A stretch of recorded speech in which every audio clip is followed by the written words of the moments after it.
today's gonna be a good day. Wake up, today's gonna be a good day. Wake up, today's gonna be a good day. Wake up, today's gonna be a good day. Wake up, today's gonna be a good day. Wake up, today's gonna be a good day. Wake up, today's gonna be a good day. Yo. Set your affirmations, aspiration, the aftermath of preparation. Good food, good mood, blood in circulation. One step at a time, yeah, that's how you make it. Set a goal you control and the steps you take them. I try to pick one thought, have some concentration. And if I make a mistake, it's called education. I try to do this every day, call it replication.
Dads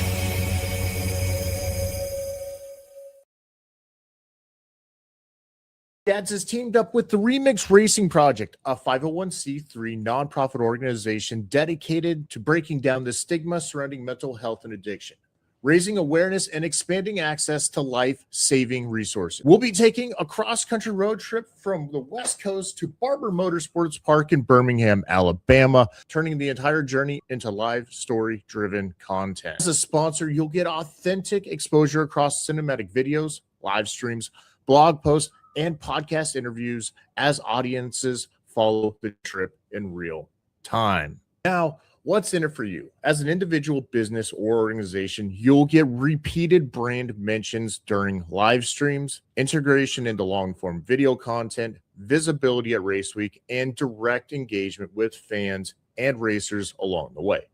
Plus, this content will live on far beyond this event. Now, we're partnering with a small group of sponsors to cover $5,000 in travel and race expenses.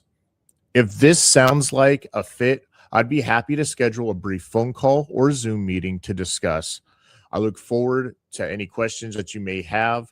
You can email us at ridewithus@theducatidads.com, as well as a link to the GoFundMe will be in the description. Thank you. And until next time, we'll catch you on the next ride.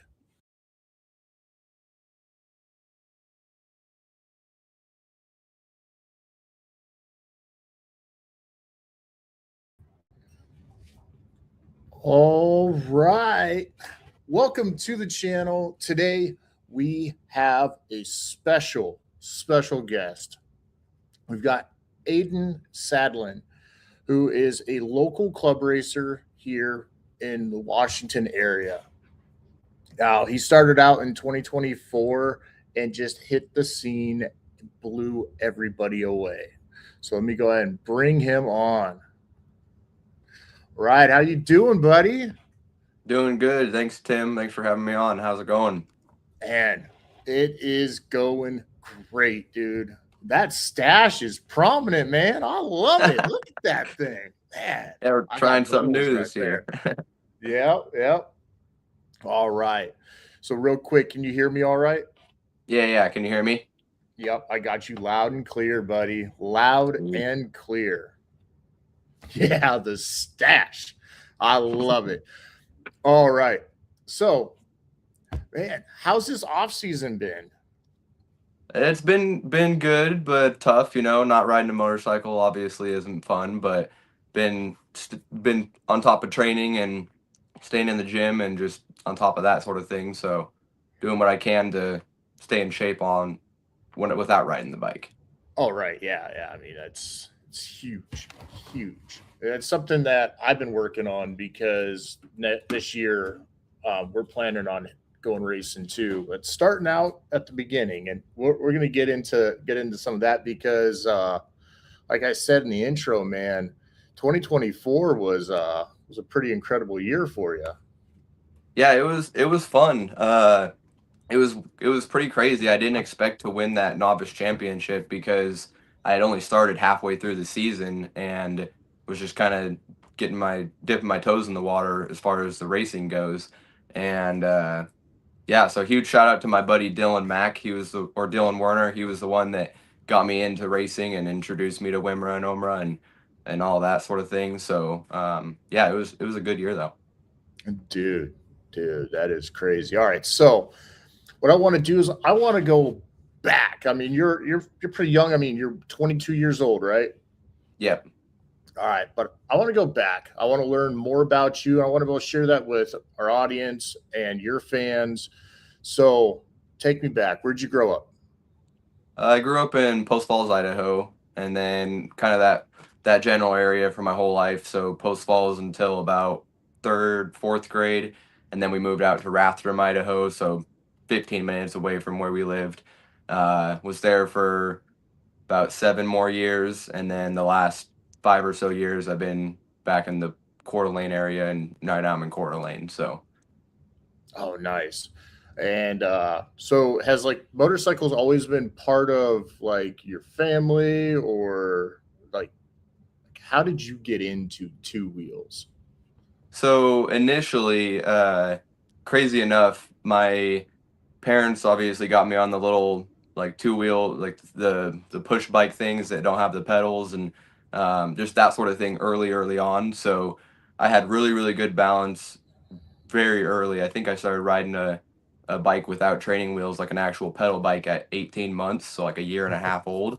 Um, and then from there, my dad got me my first dirt bike when I was 4. It was a little Yamaha 50cc.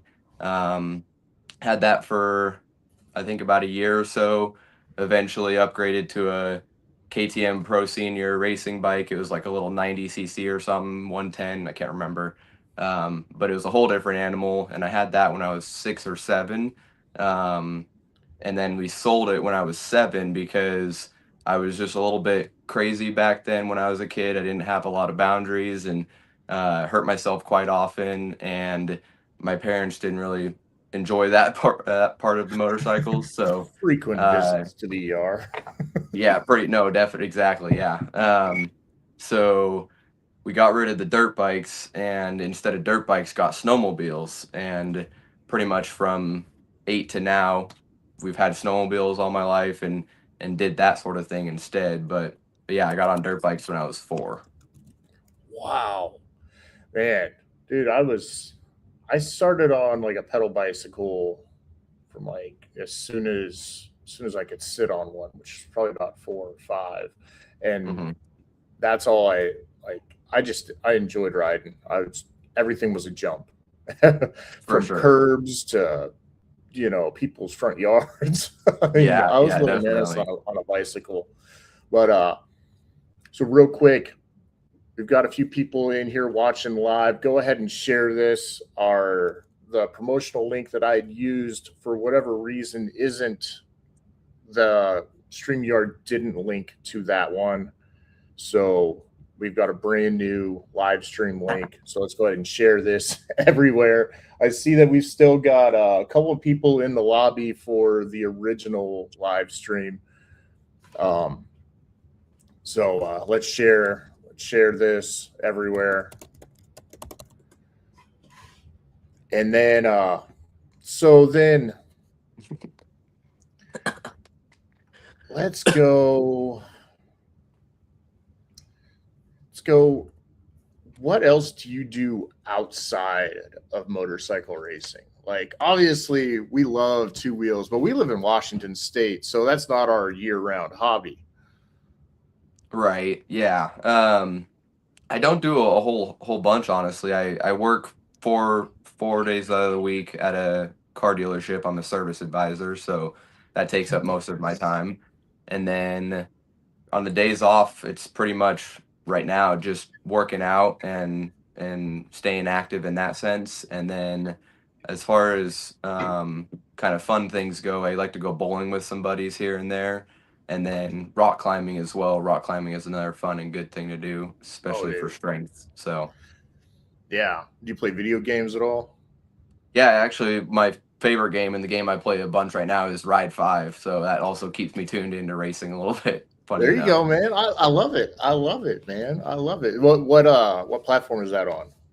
It's on, I think everything. So Xbox, PlayStation, and console or PC. And growing that mustache. All right, here. I gotta pin this. I gotta pin this. I know it's Boom. different. It's funny. Let's Check this out. go. Let's go. I love it. All right. So now you and I met actually. I saw one of your videos on the WMRRA on it was either Track Day Addicts. Yeah, it was Track Day Addicts, and I recognized that you were at Pacific Raceways. And I was like, oh man, I was just there too. And so that's where we connected. Hmm. And we've been in contact back and forth trying to get this going. And I'm so glad that we were able to make this happen. So take me back to 2024. All right. You jumped into competitive racing and quickly became a standout here in the Pacific Northwest with WMRRA and OMRRA. So what sparked your decision to go from track days to full on racing, and how does your family play into that, like your background? I remember seeing a post about your uncle racing, and how does that play into the passion? So I think I got my first street bike when I was 18, so about 4 years ago.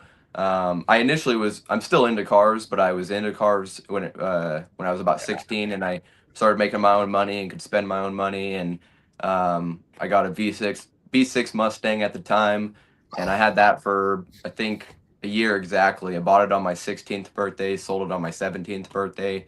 Was into cars for a couple years. And then my roommate at the time, Caden, he had got when I was 18, he got a street bike. I think it was a SV.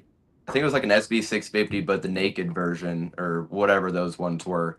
Um, and then I think like a week later, I got a 2007 Yamaha YZF 600R, which is the sport touring of the R6. So still a good enough, like fun bike, fast, not slow by any means. And from there, obviously young and dumb kid on the street, made stupid decisions. I think I crashed it within 3 months of having it, and it was during a week that was super hot. So not only one was I not wanting to wear gear because of the heat, but I just didn't have a whole bunch of gear at the time either or anyways. So I had a nice helmet on, gloves, but then it was a t-shirt, sweatpants, and normal shoes. And I ended up low siding it on an off ramp at like 50 miles an hour, and got a whole bunch of road rash all up the left side of my arm, on my left side, my leg, fractured a couple ribs. It was just a really stupid decision. And from there, healed up, got another sport bike. It was a 2007 Ninja ZX6R, and had that for a little while. Was still being dumb on the street, and I had met my buddy Dylan in this one group chat on Messenger from much like a Spokane area riders group, and he had talked about doing track days. And my only excuse at the time for not taking the white bike I had, which was that '07 ZX6R, was they were notorious for a valve cover or a valve cover gasket leak, and it was kind of just spewing oil on the sides a little bit, not enough to worry about riding on the street, but I didn't want to take it to the track with that issue. So ended up selling that bike, got an extremely clean 2011 ZX6R, and at that point had no excuse other than gear. So I bought gear, went to the track with my buddy Dylan and my buddy Brendan, and that was out in Spokane at Calisby Raceway Park, which is out in or Airway Heights, Washington. And did that track day, and after that track day I was pretty much hooked as far as tracks go. But when I did the second track day, Cumpy, I think he's the race director or the president right now for WMRRA. He's the president for WMRRA. Yeah, the president. Yeah, he drove all the way out for a track day at the Airway track, and I ended up meeting him the second time I was out there. He talked about the racing a little bit. Dylan talked about the racing, and at that point, I knew it was something I was interested in. So they got me hooked up with the right people to get in contact with the novice race school and get that going. And yeah, from there, it's pretty much history. Nice. All right, so my son has made a surprise appearance in here, so we'll go ahead and say hi to the stream. Hello. So he's interested in getting into motorcycling as well. So there kind of leads me into a follow-up, my next question or a future question, but yeah, we'll save that question for later. So Now, this last year, 2025, looking at your stats, I mean, come on, 15 wins, 22 podiums in 30 races, with roughly an 82% podium rate in an expert class. Your second year racing, not even a full year, because 2024 was a partial year, right? Right, exactly. So dominated the Novice Championship, what's been the biggest key to your fast improvement and consistency on track? Well, the main thing is God. He's allowed me to have this ability to do what I love and keep me safe, and also obviously go fast. So having that relationship with him and spreading his word and love is the number one thing for me. But then number two would just be consistency. I made sure I went to every single round last year. Although I didn't finish every race, I had a couple crashes, a couple DNFs just due to something stupid. Like one of them, I didn't even get to, or one of them was a DNS. My shifter broke on the outlap, so I didn't get to participate in that race. And then another one, I just straight up ran out of gas, and that was all also I frustrating. know that feeling. I was in second place at the time too, so it went from second to last. So, not to detract a little much here, but during my first taste of racing on my V4 Street Fighter, I get out on track and I'm going, and I'm coming down the front straightaway, and I'm pinned, and all of a sudden I can feel a little bit of a hiccup in my bike. I'm like, what's going on here? I just picked it up from So Cycles, where they did they put some new tires, some tires on it, and did some other work to it. And I'd completely forgot that when I dropped it off, it did not have a whole lot of fuel. And so I go to pull off the track. I talked to somebody who was there, and I was like, yo, hey man, how much time is left? And he was like, oh, we got like 10 minutes. And I was like, all right, I got to get fuel. And he's like, all right, man. All right. If you want to bounce off. And I was like, no, I'm going to be back. Yeah. I went over, I pulled over to the gas pumps, filled my bike up, and hopped back out on track, and freaking had a blast. It was my second time out there. Either way, nice. Man, it was funny as hell. So give me 1 second. I'm going to see if I can't get him hooked up over here. I can't find my splitter. But so yeah, let's go ahead and dive back on in there for consistency. Like how do you remain consistent? Pretty much just, I mean, doing the same thing, obviously. I mean, pretty much, I would say, as far as the racing goes, like I said, making sure I'm going to every single round. But then bike reliability is another big thing. So I have a R6, or I have two R6s now, but the one I rode the last 2 years or year and a half is a 2008 R6, and it's been extremely reliable. Obviously, I ride the crap out of it, but maintenance on the bike, so just doing an oil change very often. I think I do an oil change every 2 rounds, so I'll go the track day, the 2 race days, a track day, the 2 race days, and then when I take it home, I do an oil change. Some people even do it every single round, so that's just all preference. But that, and then changing the brake or flushing brake fluid out, coolant, just staying on top of servicing the bike, I guess, would be a big thing, because if you don't have a bike under you to ride, you're not going to be able to compete for the championship. And then people in the paddock. So when it comes to the race family out there, it is pretty much a family. So you have something go wrong with the bike, or you mess something up yourself, and people there are there to help and get you back out on the track. So that's a big key is everyone out there is like family. Oh, right. Yeah, I know, most definitely, man. I love the support that is there on track from everybody. It is incredible.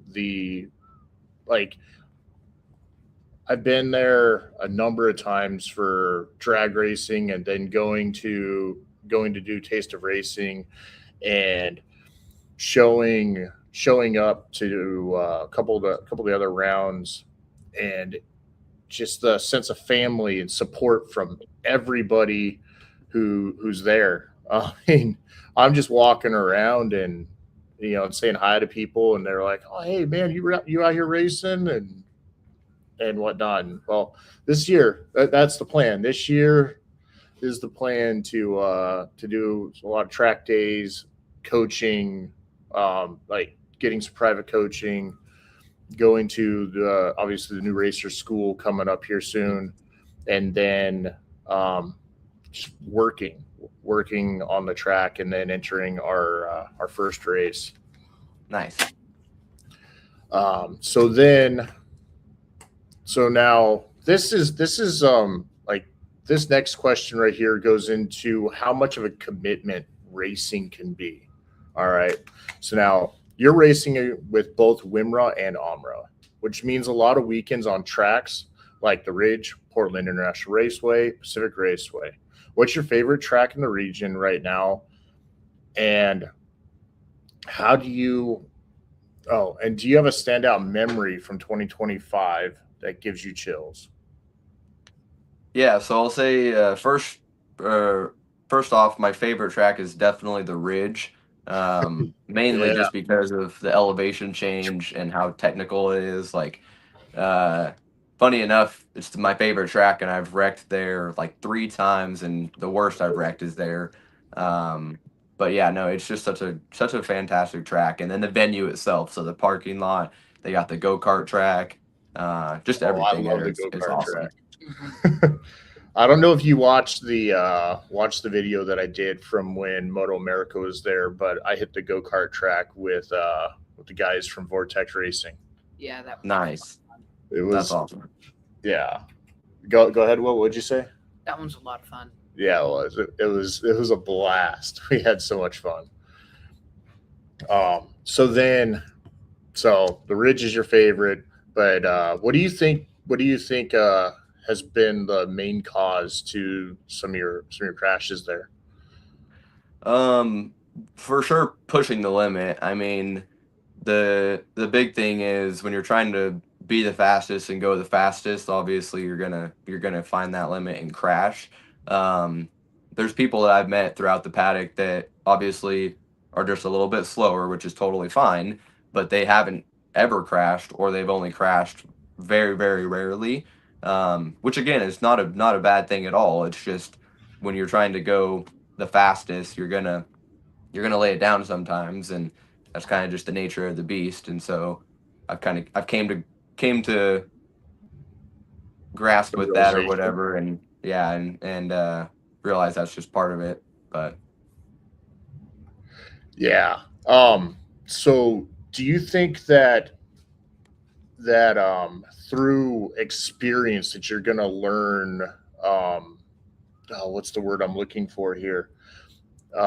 Basically where you learn where you can hold back a little bit in some areas and push it in others, or kind of because like I watch a lot of MotoAmerica, and obviously I'm a Ducati fan, so Josh Herron, right? He's been right up there with the superbike stuff, with this in the Superbike Championship. And there's times that he'll be patient, and he'll know that he's not the fastest in a certain section. So as opposed to pushing it, he'll hold back, and then he'll wait for an opportunity to pass, as opposed to just trying to blaze out in front of everybody and keep a 15-second gap on them. yeah. So I was gonna say, yeah, you're pretty much right with that. That's definitely a thing. I needed to get a little bit better, or I still probably need to get better at it, but I did earlier in the season, or I wish I was better at it then. I started to obviously get better throughout the season, but specifically at Portland, there's a section on the back straight that it's my favorite. So you're exiting turn 4, it's second gear pinned to 6th gear until you hit the brakes. And the guy that I was battling at the time was faster through the next 2 corners. But I knew I was faster down the straightaway, so I kept trying to pass him on the back straight so I could be in front of him in the 2 corners he was faster on, even though I knew I'd catch him at the end. And so I started to eventually stay behind him in those sections and watch what he was doing in those 2 corners that he was faster, so I could kind of try to mimic him and do the same thing. But yeah, it's pretty much all just racecraft is what it is. Yeah, and what do you think your strongest attribute is when it comes to that? Like, if you were to analyze your, like, say you go back and you watch your footage, what do you think would be your most standout attribute? Probably I brake really late, so the late braking. A big factor that plays into that is my weight. So like myself physically, I'm only 140 pounds without all my gear on. So maybe 155, 160 with all my gear. So that and then on top of a light sport bike, yeah, that's what makes me pretty quick. Dude, yeah. Oh man. I don't have a whole lot of experience, and there's a bit like on track, and there's a bit planned, because I could have definitely done a lot of track days, but I've been planning on this project to be able to document the overall like learning of how to, what it takes, the training, coaching, and then the experience of hitting the track for the first time in a race, situation. And I'm used to riding on the street. And even if you ride quickly in like the canyons and whatnot, like you're braking early. Nobody wants to hit For sure. Right? Yeah, definitely. And so that doesn't translate very well to track riding. Like I was decently, for being on track 4 times, I think, if I remember right, my lap time at Pacific Raceways, which this is by no means a brag or anything, because it's not super fast, especially seeing that I'm on a 200 plus horsepower, street bike. But right around 140s is where I'm at. But I know that a lot of time can be made up in exit drives and then also braking later. But that is where I'm like, man, like how much later can you brake? Because I was hitting close to, it was like 170 plus up to like that first brake marker on the front straightaway. And I was holding back on the throttle going down the front straight because of the, the different angles. And I was trying to shoot it as straight as I could while holding it open. However, that bike wants to pick up the front end like all the time. You can't steer too well as you're leaning on the trying to steer it off the back tire. But I'm like, man, there was that time where I was hitting close to right around, I think it might have peaked a little bit over 170. And I know you're not supposed to look down at the dash. My dash is freaking huge. Yeah.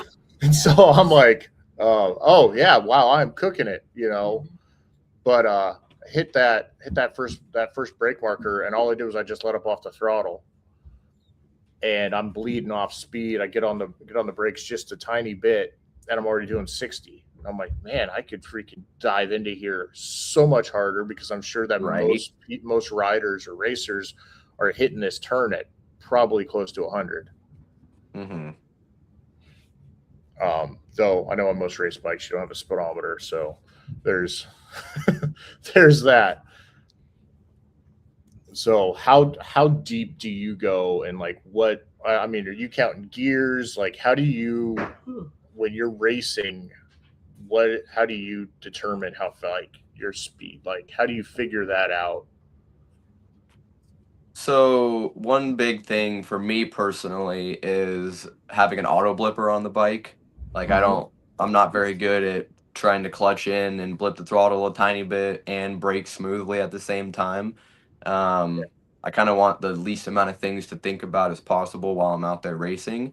So with an auto blipper, you can just hold on and brace yourself and just click the gear lever however many times to shift. So like, for instance, into turn 1 at Pacific, I'm wide open in 6th gear around that first turn, like that slight right-hand turn. And then I'm still wide open, stand the bike up. And I think it's like the third brake mark, like that third number or whatever on the Yeah, inside. the third brake Somewhere marker. really late, obviously, is where I start to brake. And knowing what gear you want to be in certain parts of the track is obviously crucial. So I know I want to be in third gear going around turn 2. So I'll downshift 3 times as I'm on the brakes and leaning into the corner. But then when it comes to determining how late I can brake, it's just very small increments on practice days and on your, like, if you're maybe even your qualifying laps, that you have a brake marker where you brake somewhere. And like what you did, for instance, if you brake too early and you realize that you scrubbed way too much speed off and you can go way faster in that turn, then just do the same exact thing you did the previous lap, the next lap, but brake 20 yards later or 10 yards later, or whatever it may be. So just small increments, and then you'll find the limit that you'll go through the corner and almost blow it, or it'll just be perfect and it'll click, and you're just like, all right, that's what I need to do. Right. Okay. So now, how do you balance, like, you're racing for both WMRRA and OMRRA? How do you balance your life, like, around racing? Like, you still work. You still work a full-time job. You Mhm. live hella far away from where the racetracks are. Yeah, pretty much. So my job is, they're very flexible with my racing, and they support it as well, which is pretty cool. But my schedule is Sunday through Wednesday. Are you still there? Yeah. Oh, okay, cool. Yeah, So my I'm still schedule here. is, I'm just setting something up. gotcha. My schedule is Sunday through Wednesday, and I already have Thursday, Friday, Saturdays off. So all I have to do is take a Sunday off, and um, I'll drive out Thursday afternoon, get there Thursday evening, stay Thursday night, ride Friday, ride Saturday, ride Sunday, and then Sunday evening at like 6:30, I'll leave Portland, Seattle, wherever we're at, and drive the 6.5 hours home to Coeur d'Alene and get home at midnight, 1 in the morning, and then work 6 hours later a Monday morning. The headset Um, into the so yeah, it's definitely a go schedule. Yeah, for sure. I mean, I'm sitting here, so doing social media and everything with that, and planning my content around racing and doing the track stuff. Like, my schedule gets hectic. I work a 60-hour work week, a normal job, and then when I'm not doing that, being a dad and then Mhm. editing videos and yeah, editing videos, doing all that stuff, that my schedule gets crazy. And so then if there was like regular obligations to go to the racetrack, like I'm like, wow, there's a lot to it. So go ahead and find that. Okay. All right. So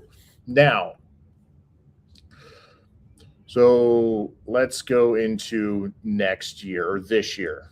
Your goals for 2026, right, include fighting for multiple expert class championships and pushing towards a MotoAmerica goal. So what's your roadmap look like, and any specific races or milestones that you're targeting to help make that leap? So mainly, again, consistency, just making sure I get out to all the race rounds and try to participate and finish every single race. And then second, I did get a new bike for this year. I got a 2025 Yeah, R6 I Race, wanted to touch and on that. the main reasoning that I had gotten it was I was talking to a few people in the paddock the last couple, or the last 2 rounds at Pacific, and they were basically just saying that if I'm doing so well like I am and I continue to do so, I might as well be on a new bike, because then I'll at least get some money back from the factory, from Yamaha, for Oh racing yeah. and winning on a newer bike. Um, so not only did that make sense to me, but then it was just a good excuse to get a new bike instead of a 17-year-old R6 that was still making it work. Um, So yeah, pretty much I got a new bike and didn't race it the last 2 rounds of last year because it wasn't near set up. It was just a stock R6 race. They say it's a race, but it's just got a few little things here and there that are taken It's off got from a the street little model. beeps and boops and doodads that make Yeah, it a just a little few, personal. but yeah. So So now this off season, you've been working on that bike, right? You send it off to somewhere to have them go and put that special treatment on it. yeah, so I've been doing basically everything myself. The only thing that I had someone help me with was one of my sponsors here in Post Falls, Jason Thompson. He's got his company MotoMedic, so he only works on sport bikes in our area around here in the Kootenai County area. Um, and he just installed the chain and sprocket the 520 chain and sprocket conversion because I just don't have the chain breaking tool, and I'd rather have him do it than me, just so I don't risk a chain flying off if I did it wrong. Everything Yeah. else I'm fairly comfortable doing on the bike.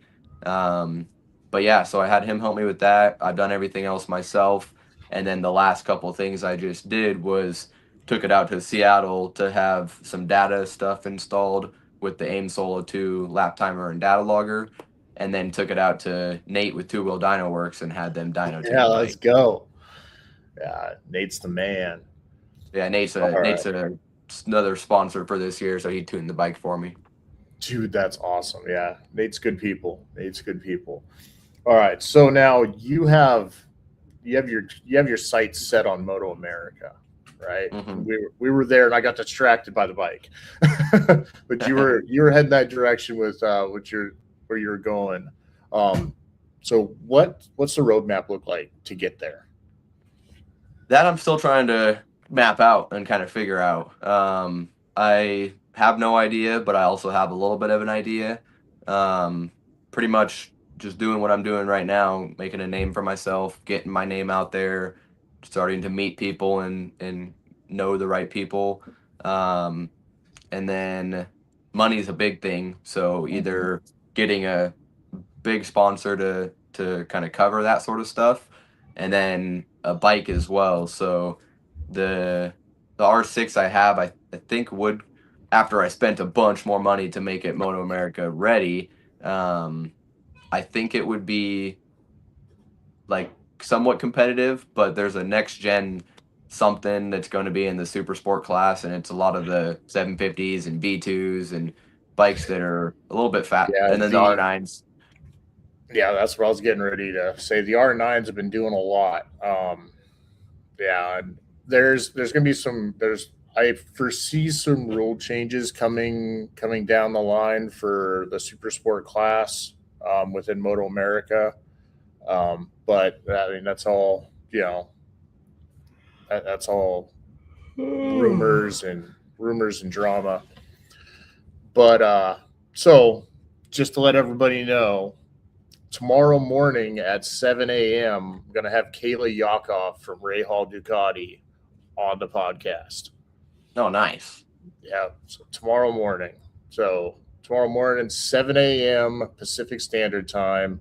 She's over in Florida right now, freaking training it up. I'm gonna have to go wake up early. Yes, you will. Yeah, but Just alive. so I'm gonna be asking her a lot of questions about Moto America. Nice. So now, did you want to go ahead and shout out your sponsors right now? Yeah, so so far what I've got is Main Street Motorsports is the dealership out in Lewiston, Idaho that sold me the bike. So first of all, shout out to my dad, Alan Sandlin with Death Grip Racing. He's the one that Let's go. negotiated the deal with them and kind of got a good deal just initially with the bike itself. And then on top of that, I get a pretty good hookup through them with parts for the bike, like aftermarket parts, um, at a pretty big discount. So they're the first sponsor that I got. And then I have a local wrap company, CW Wraps, here in Post Falls, Idaho, that's going to be wrapping the bike for me. Um, So I'm pretty stoked to see what that looks like once they get that all said and done. Sick. Right. And then Jason Thompson, MotoMedic, he's another sponsor. Nate with Two Wheel Dyno Works, and then Peter Latman's the most recent sponsor. He's got a realtor group out here in Coeur d'Alene, Idaho, and he's just giving me a little bit of cash for the season as well. So, dude, all the little bit. And then Vortex. Can't forget Vortex. Yeah, man. Oh, yeah. Let's go. They're a sponsor of the channel. I love those guys. They are incredible. They are incredible. You should reach out to them when MotoAmerica comes to the Ridge. Tell Josh and Caleb that I sent you. Though we might be all hanging out at the Vortex booth during Nice. MotoAmerica. So now I'm gonna go ahead and I've got a question for you, and then we'll see if Will's got a question for you. So for aspiring racers tuning in, that'd be me. What's one piece of advice you'd give someone starting out, like how to balance racing with life, or the most important thing to focus on early? Or what would be I would say important thing? the most important thing would be to take some sort of class or school. I kind of had a little bit of a general knowledge just from growing up and knowing how racing works, or how to go fast at least. And then that's pretty nicely translated into riding a motorcycle. But then it was just a whole different fundamental with riding a motorcycle and how they handle and ride and do things.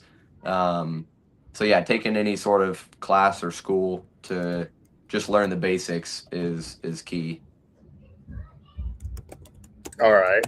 Now, hey, Will, did you have any questions for Aden about motorcycle racing? Nothing. Nothing? What about video games?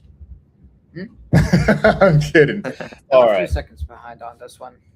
Oh, yeah. So I couldn't find a splitter, so he's like 30 seconds behind as Gotcha. he's listening. So I've got More like something 10 that I'm. What was that, Will? More like 10 seconds. More like 10 seconds. Okay. All right. All right. That's not so So I'm going to start off. I'm going to start you off with a new segment that we're going to have here at the end of the live stream. So it's just going to be a quick fire set of questions. Okay.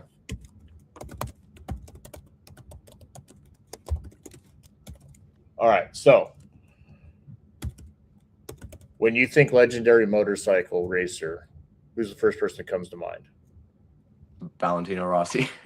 Valentino Rossi. I like it. Dream bike. R1M. R1M. If there was a motorcycle, if there was a MotoGP bike for anywhere current or from history that you would ride, which one would it be, and what track would you want to take it on? Probably, I don't know the bikes themselves, but the bikes probably about 10 years ago, before technology was super, super crazy and they were a little more raw. And then I would love to ride out at Cadwell Park or Mugello. Those are two awesome tracks. Dude. Yeah, Cadwell Park, man, I've heard so many good things about that place. Me personally, right now, just because it might not be around for us later, I want to go to Coda, man. Yeah, I've been hearing a lot of things about that too. That's that they're not going to go into the public next year or something. So yeah, it kills me so much that that track is going private. Oh, what do you got there? A little kitty Puppy cat. or kitty cat? Oh, here we go. This is Death Grips Racing, your main sponsor. By the way, what's up, son? Let's hear from Mom. That's my dad. Oh, that's your dad? Oh, my bad. I apologize. No, you're good. He's just on a different I account. saw Donna, so I don't think he's got so yeah. All right. What's up? Dad's in the chat. Let's go. All right. So now, because this is a Ducati channel, I got to ask you, right? What is your favorite Ducati motorcycle, current or in history? And would you want, if you had the opportunity to rip it around, say the Ridge, would you want to? Yeah, I'd say a Superleggera, and then definitely Leg. so like 2021 or something, 2022. Yeah, And then the old Gen V4. Yep. It's freaking, yeah, I freaking love it, man. I love it. All right, so I think that right there about sums it up. What's your favorite movie? Oh, that's a tough one. I don't even know if I have a favorite movie because there's too many good ones. Too many good. Okay, all right. Give me top three. Top three. When you think of a movie you want to watch tonight, what's the first one? I guess Grown Ups is a good one. Nice. That's a good funny movie. Gosh, put me on the spot. I'm not really a big movie watcher. Good, let's see, what's another one? Yeah, I don't know. I can't think of anything. I'm pretty bad at that. All right, what about food? Food, pizza. That's my number one. Pizza. All right, man. All right, pepperoni, pineapple, taco, plain cheese. Plain cheese. All right. So to the chat, if you see Aden, if you're going to the racetrack, you know you're gonna be swinging on by. Bring this man a slice of cheese pizza. Yeah. All before he hops out on the racetrack. Right before, yeah. Slow me down. Yeah. All right. What about music, man? What's your go-to amp up song? Like, what's your hype song? I don't have one specifically, actually. I listen to a whole bunch of different music generally. So whether it's oldies, current stuff, modern rap, old rap, it's kind of whatever just I'm feeling at the time. But yeah, so I don't have a specific song, honestly. Dang. All right. Kind of bad at this stuff. No, dude, it's all good, man. Hey, this right here is just a way for the audience to learn a little bit more about Aden outside of like motorcycles. Right. You know, like we all love motorcycles, but obviously we can't motorcycle 24/7. And unfortunately, we're all human. Put our pants on. You know, we all put pants on in the morning. We eat. You know, we listen to music. There's some sort of entertainment outside of that. You know. But yeah. So, any other big plans for this year?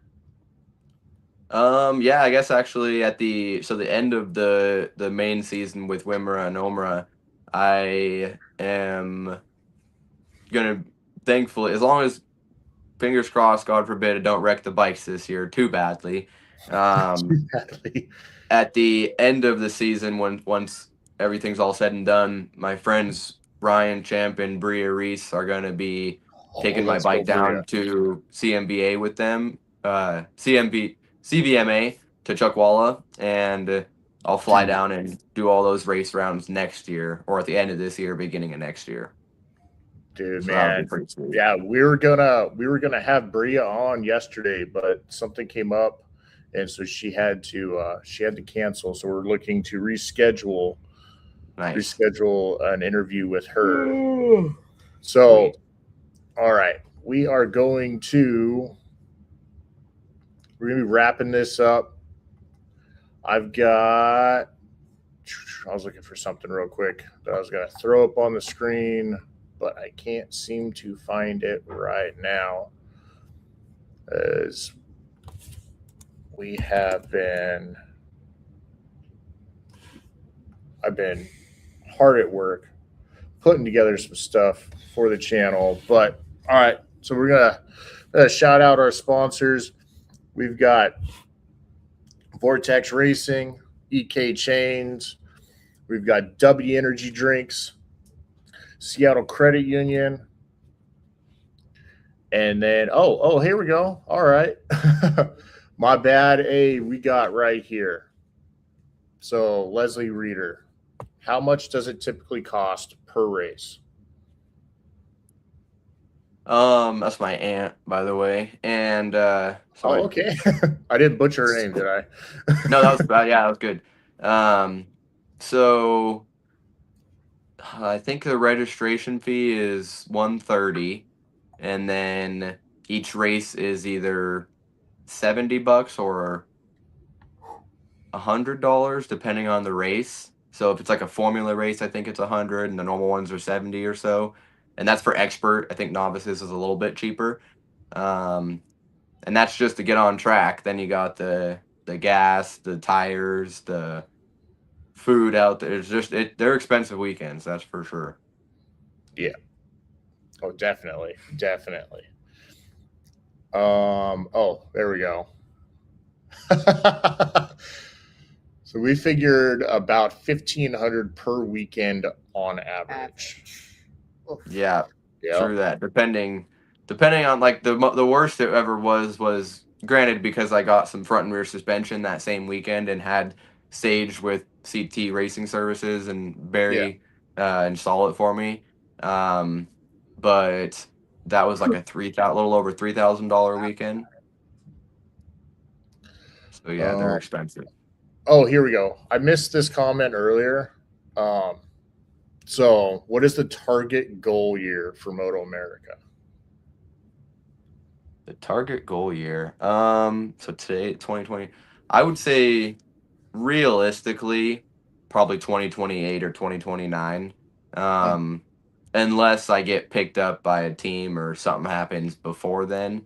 But pretty much all of this season is just going to be, again, getting my name out there, making a name for myself, just getting more experience and seat time because I'm still new to all this and I'm still learning myself. And then 2027, potentially just doing that same thing, but maybe traveling a little bit more and trying to get a little bit more practice elsewhere.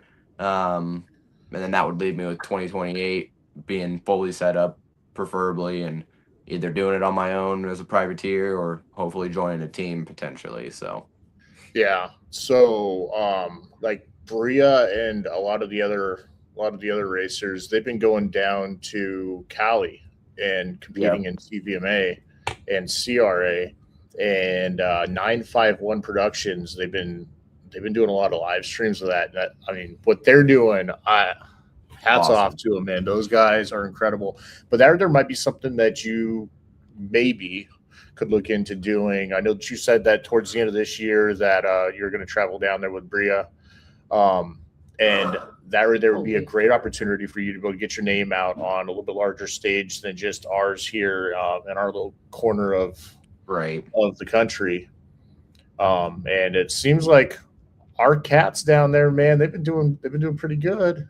I don't know if you've been watching Sawyer. He's been killing the game out there for the most part. Won thousands of dollars in the shootouts, and he's just winning left and right. He's doing awesome. Dude, man, that's got to give you some. That's got to boost your confidence some. That the PNW's representing down there, kicking butt and taking names. For sure. We're doing something right up here. Maybe it's because we're used to ride in the rain, so imperfect conditions. But we know where to find that grip. Yeah, for sure. But yeah, so we're gonna go ahead and wrap this up. If anybody has any questions, go ahead and drop them down right now. Let's get some questions out here. Yeah, I guess my aunt, she also asked, does that include hotels, food, gas? Oh, yeah. Yes, and then no, because I don't get a hotel.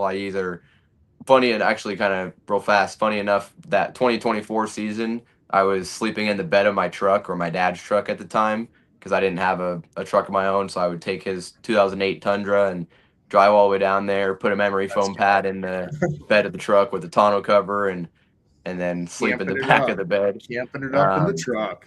I mean, you gotta do what you gotta do. Well, pretty much. And then I did the same thing at the beginning of, or the first half of the last season. I got a 2025 Tacoma TRD Sport just as a lease. So I had a newer vehicle to take to the track and travel a bunch since I planned on it, and did the same thing. Eventually, my dad offered up his snowmobile trailer that I could take down and camp in there instead, which was awesome. But then it crapped on my gas mileage. I went from getting like 20 miles a gallon with my bike in the bed of the truck and all my gear to 9 miles a gallon and 10 miles a gallon there and back. So, not ideal in that sense.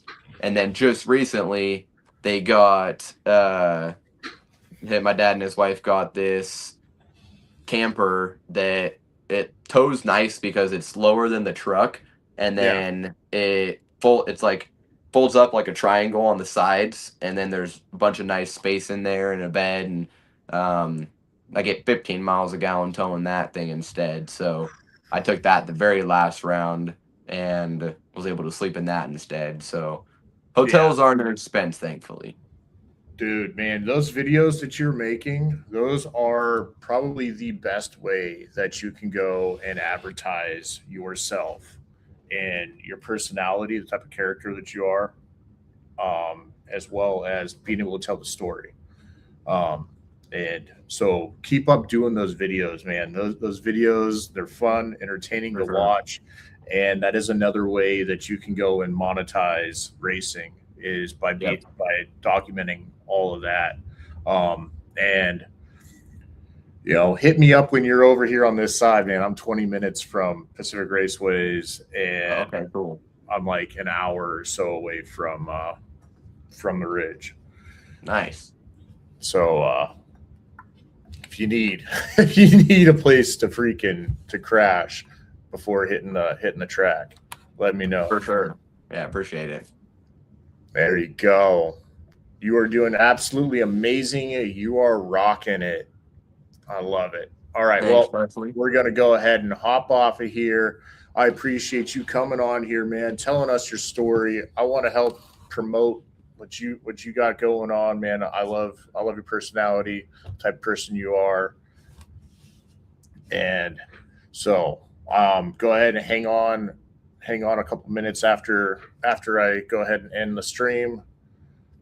So thank you for coming and hanging out with us, everybody in the chat. Mm-hmm. And until next time, we're going to catch you on the next ride.